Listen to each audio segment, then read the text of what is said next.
2020, I live in New York City, so we were like the first ones to shut down and the last ones to reopen.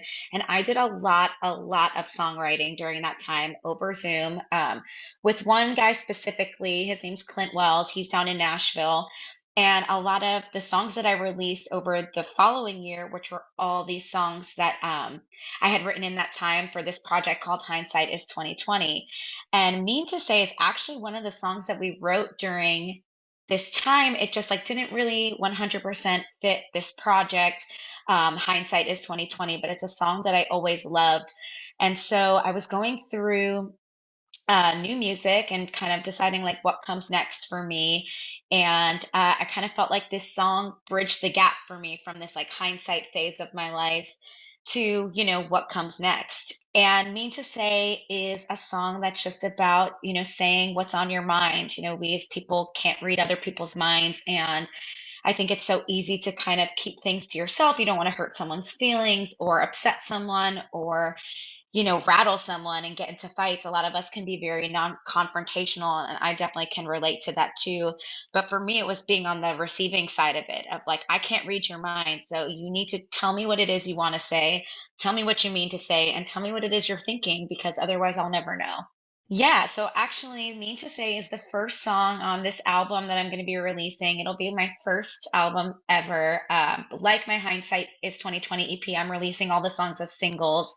And it's called Somewhere in Between. And I just announced that the next song, Somewhere in Between, the title track, is going to be coming out on August 5th. It's interesting and it's ever changing, unfortunately or fortunately. I'm not sure what that means yet. But I mean, we had country radio here up until pretty recently, which is so sad that, we no longer have country radio. I mean, the station is still around, doing like digital radio, but not having like 94/7 on air anymore was kind of changing. But during that time, I think they were around for about 6 years before they switched their media. And it kind of really brought a lot of fans to the area and fans together, or at least made me realize how many people love country music here in New York.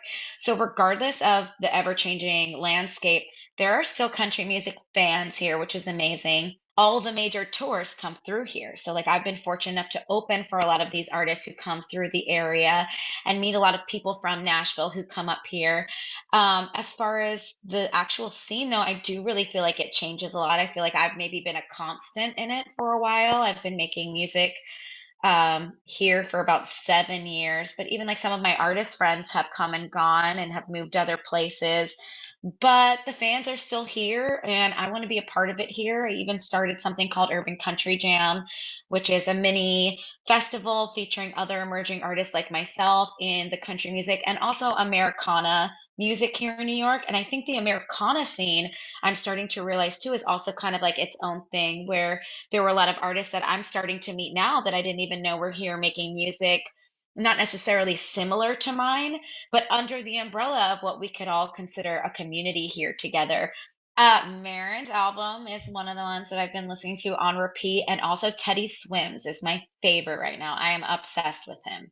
Ooh, probably Nicole Gallion. I met her briefly once in New York City. She did an event here that I was at, and she's just seems so down to earth and so cool and so humble about her success. So I feel like she would be a really cool co-write. Plus, like that girl power is like totally my vibe.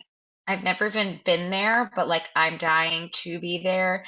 And I was fortunate enough to play Madison Square Garden for the PBR tour in 2019. I sang the national anthem. In 2020, I got to sing my own music there. And I, of course, would obviously like die to return to the garden with like my band for like a headlining show someday. And then Red Rocks. Yeah.